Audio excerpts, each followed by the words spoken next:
j'espère que vous allez bien aujourd'hui. Aujourd'hui on se retrouve pour une petite revue, donc sur un atto qui est sorti il y a un petit moment, mais bah voilà quoi, il faut le tester. Donc il a fallu un petit moment, histoire que je le teste, histoire que je vous dise ce que j'en pense.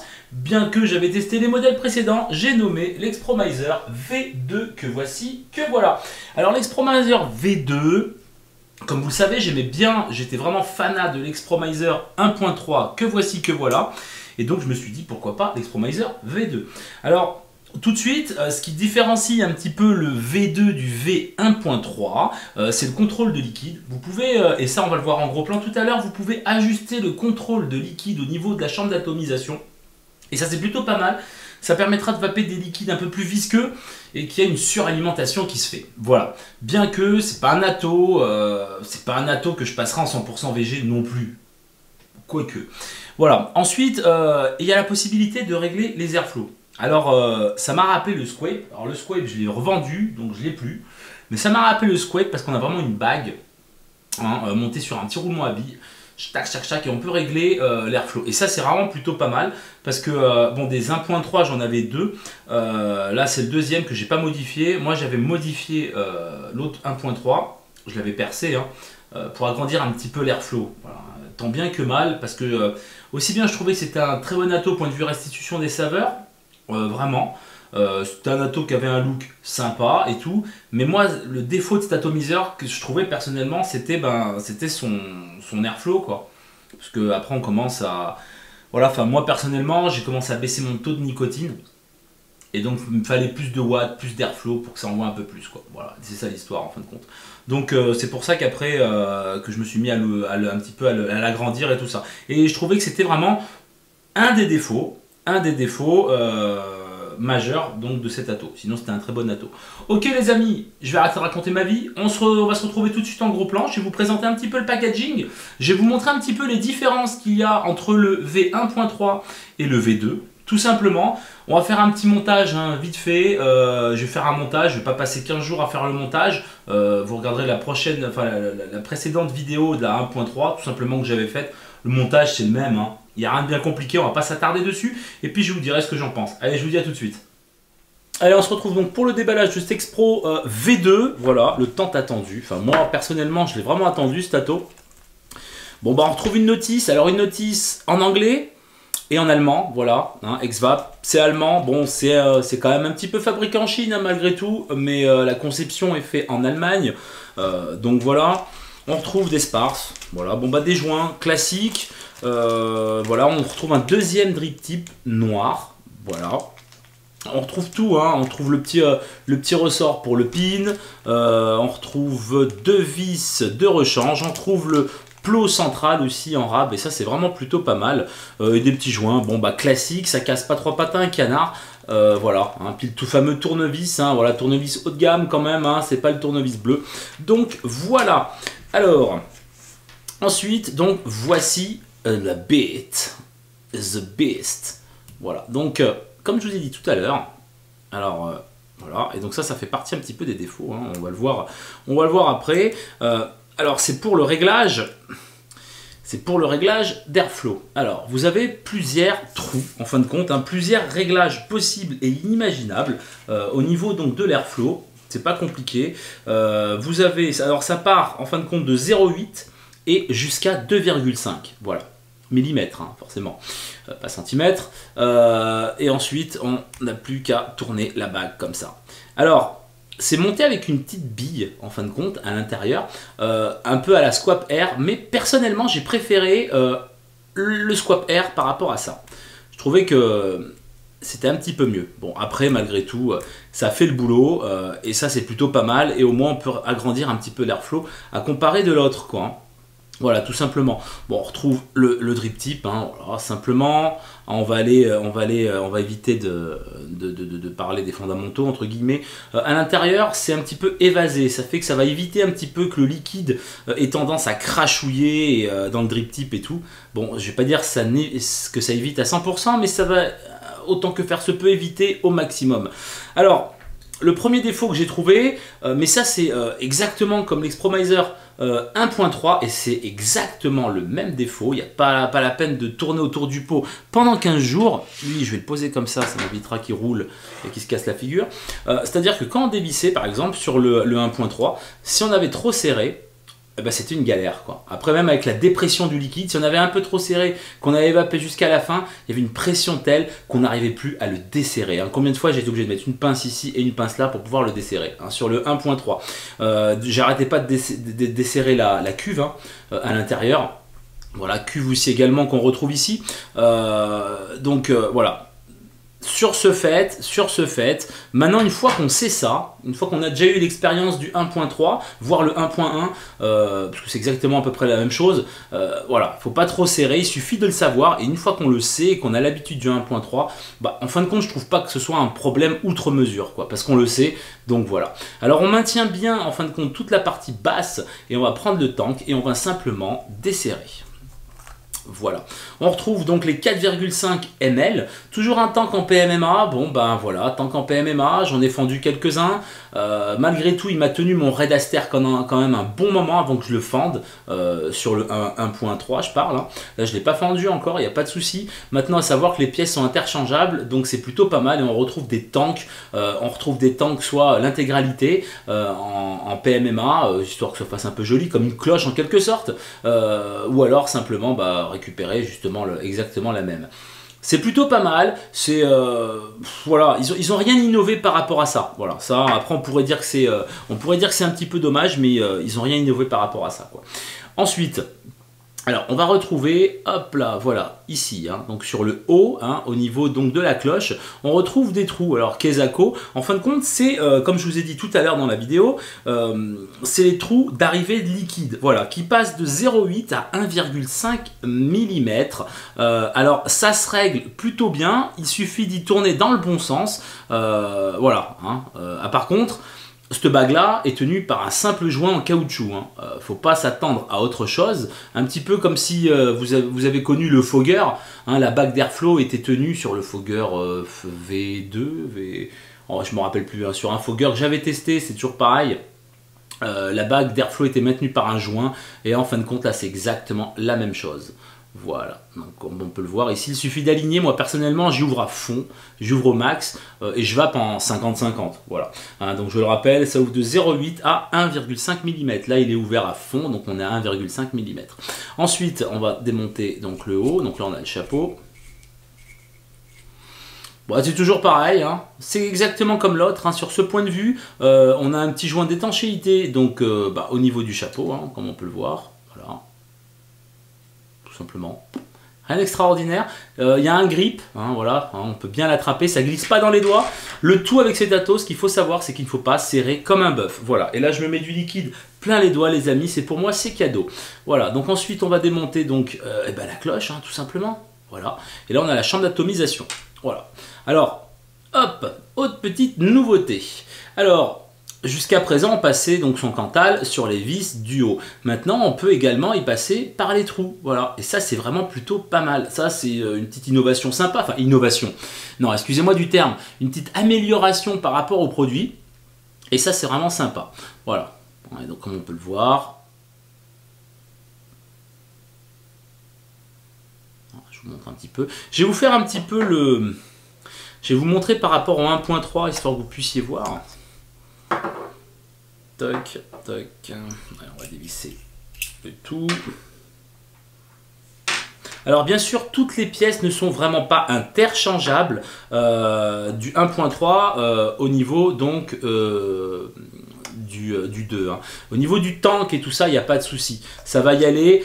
Donc si jamais un jour vous pétez votre tank, vous trouvez un shop qui en vend pour les 1.3, il n'y a pas de souci, foncez les yeux fermés. Par contre, au niveau donc de la cloche, hop, la cloche, vous voyez, ça c'est la 1.3. Là, ça c'est la V2 et ça c'est la 1.3. Voilà, vous voyez, la 1.3 est un petit peu plus haute, donc oubliez. Voilà, il suffit de le savoir. Tac, je vais pas non plus mélanger les pinceaux. Voilà, donc ici on a le V2, ici on a le 1.3. Voilà. Alors comme vous pouvez le voir, alors on perd ces fameuses rigoles.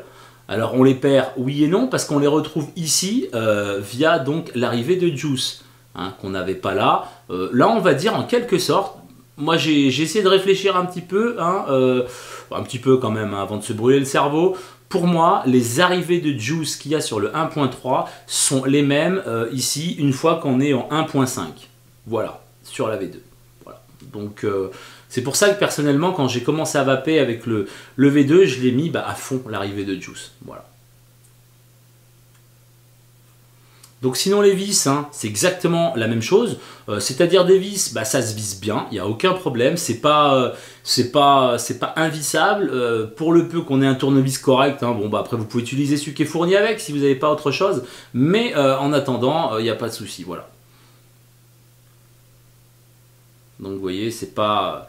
On a donc on a l'airflow hein, au milieu, vous voyez. Donc là, on est sur le 1.3 et là sur le 2.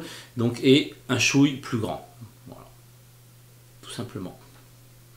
Et donc voilà, on a les bases. Alors la base du V2 est un petit peu plus grande. Alors là, je me mélange avec les V2, 1.3 et compagnie. Voilà, comme on peut le voir. Tac. On est un petit peu plus grand. Et sinon, on reste sur le même principe. À part pour le Cantal, que maintenant ils nous ont mis des trous. Et donc ça, c'est vraiment plutôt pas mal. C'est sympa. Voilà. Que là, bon, on était obligé de passer autour des vis. Mais bon, ça à la limite, c'était pas le problème. Hein. Bon, après, chacun, comme ça au moins, chacun peut le monter un peu comme il a envie. Voilà. Donc voilà. Pour le remontage, rien de plus facile.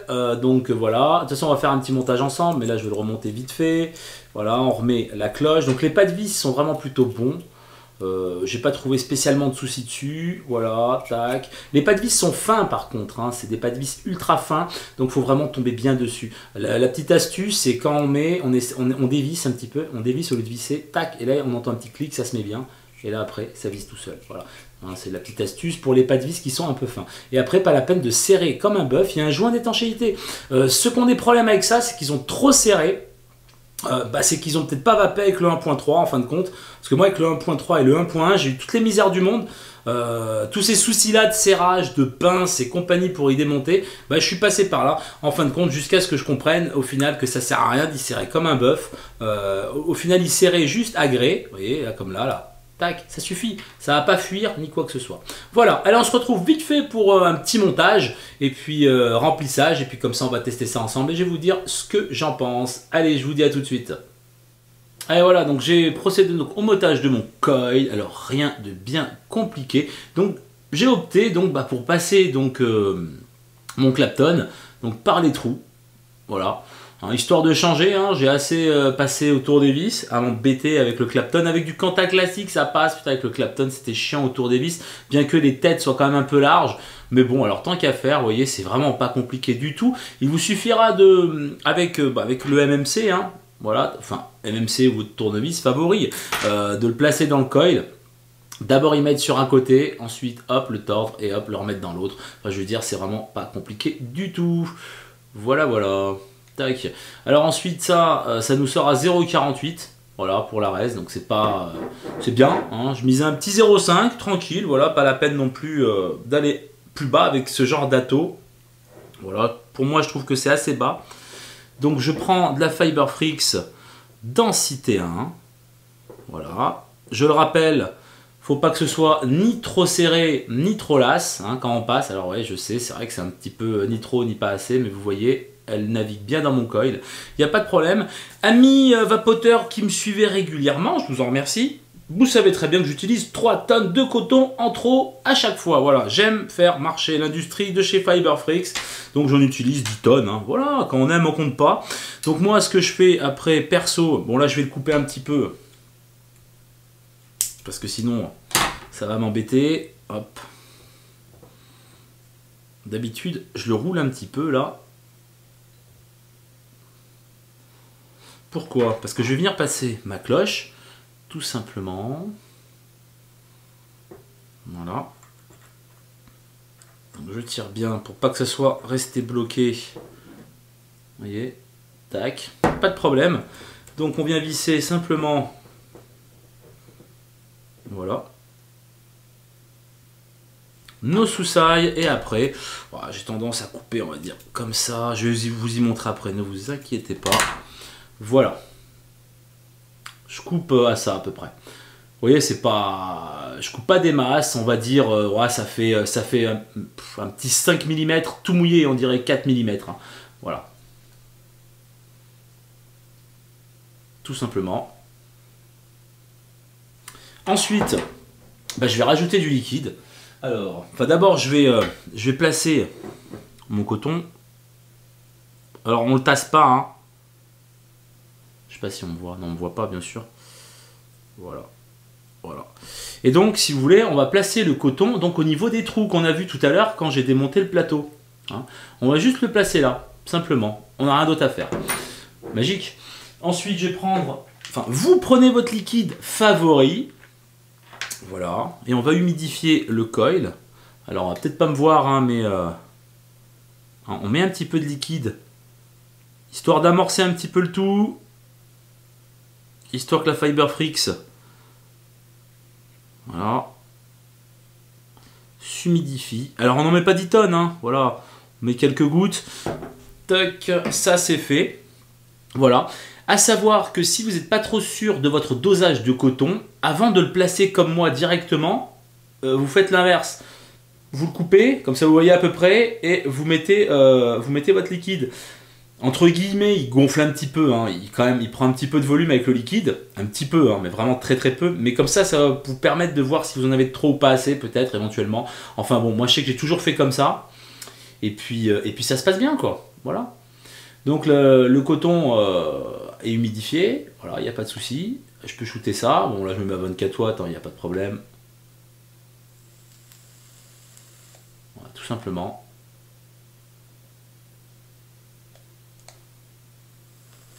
Si j'appuie pas sur le switch, les amis, ça ne fonctionne pas. Une fois que ça c'est fait, tout simplement avec amour et passion, on va remettre le chapeau. Voilà. Alors, hein, on tient la base, on visse le chapeau. Pas la peine de visser comme un brut, je le rappelle, ça sert à rien, il va pas s'envoler le chapeau. Et il est maintenu par un joint, et donc le joint va faire office d'étanchéité. Donc là-dessus, pas de problème. Après, je vais remplir donc le liquide. Alors, vous voyez donc... la base, hein, on va passer donc la vapeur, hein. Ici on va jamais le dépasser, voilà. Donc là ça va pas être trop dans la vidéo, je vais simplement remplir, voilà. Donc là gros plan sur ma main, voilà, jolie main. Donc apparemment si je pourrais faire éventuellement mannequin main, voilà, allez, ça suffira bien. Ok, donc j'ai mis du liquide là, pas de souci. Bien sûr, hein, on ne fait pas l'inverse. Dédicace, hein, à qui vous savez. Le poteau se reconnaîtra. Alors on tient bien. Voilà, on visse. Agré. Pas la peine de visser plus fort. Regardez, ça fuit pas. On est bien d'accord. Vous voyez, c'est pas en train de pisser, c'est pas en train de... Donc voilà, pas la peine de serrer trop fort. Voilà, petite vape.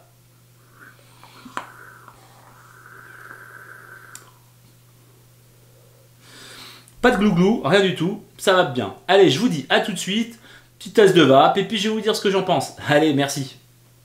Et voici, on est de retour. Bah, vous voyez, c'est pas bien compliqué. Alors, petite tasse de vape, voilà. Donc là, la SMY, elle contrôle de température.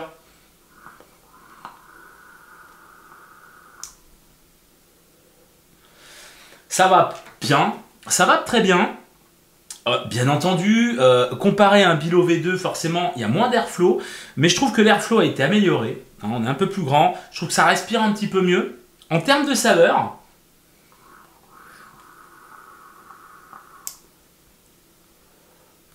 avec le Billo V2, que vous savez que j'affectionne particulièrement, on a un petit cran au-dessus. Voilà, pourquoi? Parce qu'on est en monocoil, on ne cherche pas à faire des trucs de fou, on a un petit peu moins d'airflow, on a un petit peu plus de saveur. Voilà, c'est tout simplement, c'est logique. Je vous rappelle qu'on est sur un Atto quand même qui vaut 54,90 € en original. C'est dispo chez taclop.com, voilà. Donc il ne faut pas non plus s'attendre à un truc de fou. On est avec un Atto à 54 €. Voilà. 54 €, je le rappelle, malgré tout, c'est de l'original. Hormis cette petite bague d'airflow un petit peu réglable, un petit peu subjective. Voilà, on va dire qu'il faut vraiment tenir là, voilà, pour régler l'airflow. Bon, c'est bien, c'est monté sur une petite bille, tout. Malgré tout, le squap, je trouve personnellement, comme je l'ai dit tout à l'heure, un meilleur... voilà, c'est un petit peu mieux pour tourner la barre d'airflow, c'est un petit peu moins chiant. Mais voilà, alors je retire une petite barre quand même.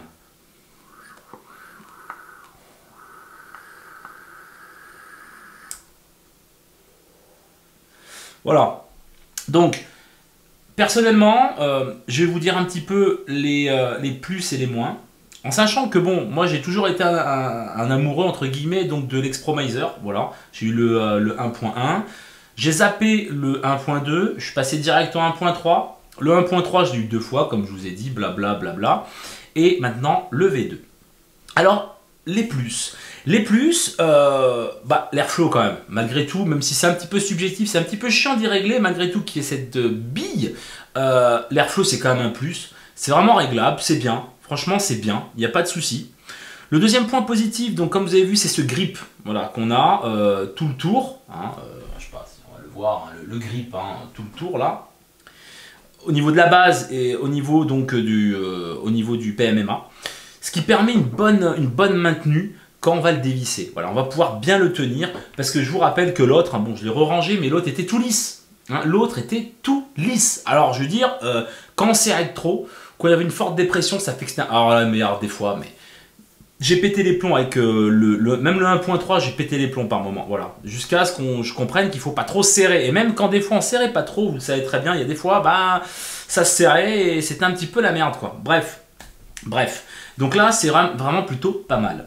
Maintenant, sur le plateau, autre plus, maintenant, on va pouvoir passer le Cantal directement dans des trous.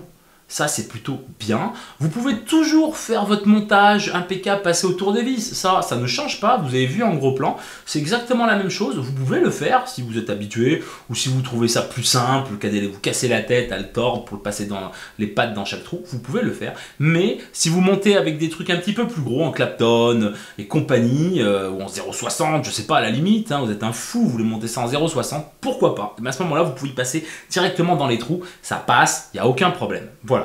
Donc ça, c'est plutôt pas mal. Alors, le point positif, négatif, je ne sais pas où le classer, je vais le classer dans les positifs, parce que malgré tout, c'est une avancée, c'est le réglage de juice qui arrive donc au niveau du coil. Hein, vous avez vu, il y a les 3 réglages, il fallait 1, 2, 3, 4 réglages, pardon. C'est ce qui va permettre d'alimenter votre coil. Alors, plus on va être avec des liquides forts en VG, voilà, ça va être... ça va moins alimenter votre coil si on était sur le 1.3. Voilà, logique. Là, vous allez pouvoir l'ouvrir au max et donc, il y aura une suralimentation entre guillemets.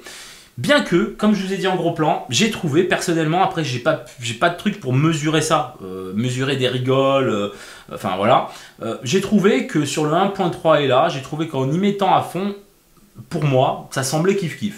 Bref, en attendant, quand on vape, je le vois, j'ai mes bulles, vous voyez, elles remontent encore, jusqu'à présent, les bulles remontent. C'est-à-dire que le liquide passe au niveau du coil, voilà, et ça chasse l'air. Donc c'est que ça travaille, et donc c'est que c'est bien, ça alimente bien le coil. J'ai pas de fuite, j'ai pas de braillite, j'ai pas de glouglou. Ça vient plus du montage, simplement. Vous pouvez avoir le meilleur Atto du monde, si vous le montez mal, hein, ça arrive à tout le monde, moi le premier, vous pouvez prendre un gros draït dans la bouche, ou un glouglou, ou voilà, donc c'est vraiment dû au montage que vous allez faire. Moi, j'ai eu l'habitude avec le 1.1 et le 1.3, là sur le V2, j'ai eu aucun problème pour le montage. Le dosage de coton, c'est exactement la même chose. Donc référez-vous donc en gros plan à tout à l'heure et comme ça vous allez pouvoir voir à peu près la dose de coton qu'il faut. Et donc là, il n'y a pas de souci. Voilà. Maintenant, je vais attaquer un petit peu les points négatifs. Les points négatifs de Stato, j'ai trouvé personnellement, c'est le tank. Ils auraient pu faire autre chose, quoi. Bon, je sais pas. Alors je sais qu'il existe valable sur le 1.3, donc je ne sais pas si c'est adaptable sur le V2. La cloche, Ampirex, patati patata. Voilà. Bon, mais il faut encore raquer une vingtaine d'euros. Alors pourquoi pas, et je sais pas si ça s'adapte, attention, hein. Prendre avec des pincettes aussi, parce que moi le mien je l'ai plus, donc voilà, j'ai pas pu essayer.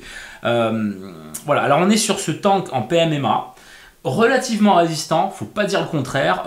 Moi avec le 1.3 je vais appeler du Red Aster à mort, avec une sorte de Sub-Zero, hein, de chez Dyenvap, Absolute Zero, voilà, de chez Dyenvap, bisous au passage, franchement le truc hardcore. Je mettais les deux, voilà, et des fois je rajoutais un petit peu de colada parce que j'aimais bien m'arracher la bouche. Et en fin de compte, j'ai jamais eu de souci de fendre un tank. Voilà, jamais eu de souci. C'est à force, et à force, et à force, et à force. Il y a un moment, voilà, mon tank, voilà. Donc voilà, petit bémol par rapport au tank, ils auraient sur une V2 quoi, voilà, on n'est pas sur un 1.1, enfin ouais, on est sur une V2, donc ils auraient peut-être pu améliorer de ce côté-là. Après, c'est pas non plus rédhibitoire du tout. Les tanks, ça coûte carrément pas cher. 3, 4 euros. Voilà, c'est pas non plus la fin du monde. Donc, à la limite, si vous le commandez, vous en achetez en même temps, vous le mettez de côté. Puis, si jamais un jour il se passe quoi que ce soit, voilà. Concernant les pas de vis. Les pas de vis sont très bons. Je veux dire, là, il n'y a pas de souci. Je parle des pas de vis au niveau, donc, au niveau du tank PMMA. Le tank PMMA visse directement sur la base. Alors, si vous vissez, comme je vous ai dit tout à l'heure, à gré, avec amour et passion, vous y vissez, hop, tac, une fois que ça s'arrête, vous arrêtez, parce que vous voyez, ça fuit pas, il n'y a pas de souci. Il n'y a pas de problème. Je veux dire, le tank, c'est impeccable. Si vous avez tendance à être un peu brut et serrer vraiment le truc parce que vous avez peur que ça s'envole, voilà, peut-être. Donc, au bout d'un moment, ouais, c'est un filetage quand même sur le PMMA, c'est du plastoc, c'est un filetage en plastique. Donc forcément, ça a peut-être tendance à péter au bout d'un moment. Moi, ça m'est jamais arrivé, hein. J'ai jamais pété un filetage, mais ça peut arriver, hein, un petit serrage, mal, hein, voilà, donc bon, ça peut arriver. Voilà. Sinon, personnellement, voilà, c'est tout le mal que j'en pense, c'est-à-dire que du bien. Au final, la conclusion, c'est que c'est un très bon atto. Est-ce qu'on pourrait dire vraiment V2? Est-ce qu'on pourrait dire que c'est une nouvelle version et non pas un refresh? Ouais, on peut dire que c'est une nouvelle version dans le sens où quand même ils ont essayé de revoir un petit peu le système au niveau donc du Cantal. Ils ont essayé du fixation du Cantal ou du NI, après vous faites ce que vous voulez. Ils ont mis un juice control à pouvoir contrôler le liquide qui arrive dedans. Ils ont voulu quand même faire un petit airflow sympa monté sur bille, un petit peu comme le Squape. Voilà, donc on peut dire que c'est un V2, il n'y a aucun problème, c'est pas juste un truc pour faire du business, enfin c'est fait pour faire du business, hein, faut pas se... Mais je veux dire, ouais, ils ont quand même essayé de faire quelque chose. Après on s'inspire toujours, voilà, hein, moi je parle du Squape parce que j'ai eu le Squape en original et c'est le même truc quoi. Voilà, sauf que le Squape était un petit peu mieux par rapport, blablabla, je vous en ai déjà parlé tout à l'heure. Donc au final, ouais, on peut dire que c'est une vraie V2. Est-ce que ça vaut le coup? C'est dispo chez Taclop à 54,90. Franchement, 54,90 si vous voulez un atto comme ça, 4,5 ml de contenance. On peut changer son coil sans foutre en l'air tout le liquide qu'on a. On a juste à dévisser comme ça, tac. Franchement, ça les vaut, il n'y a aucun problème. Voilà. Si vous aimez un petit peu les attos qui font ressortir un petit peu les liquides, hein, qui font ressortir les arômes, voilà. Faut pas rechercher non plus des clouds de malade avec. C'est vraiment un atto qui se veut point de vue de l'airflow qui se veut entre les deux. Voilà, c'est pas un Bilo V2 avec les airflow à bloc. On est juste 2 crans en dessous, c'est pas mal. Ça permet de faire d'inhalation directe. Il n'y a aucun problème. Moi, je vais en inhalation directe, hein, quasiment tout le temps. Voilà.